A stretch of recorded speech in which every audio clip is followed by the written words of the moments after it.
In today's tutorial, I'm going to show you guys how to see or review your network data usage on your Toshiba laptop, tablet, or desktop computer.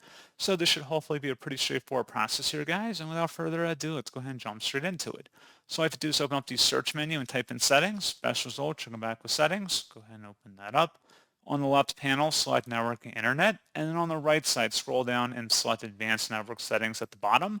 And then you want to go underneath more settings where it says data usage. This will tell you your data usage up here at the top. You can adjust the time duration by clicking the view by or filter by to see different time period. Enter in a data usage limit if you want. And then you can see which processes and applications are using the most amount of data on your device. So pretty straightforward process, guys. And as always, thank you for watching. I do hope I was able to help you out, and I do look forward to catching you all in the next tutorial. Goodbye.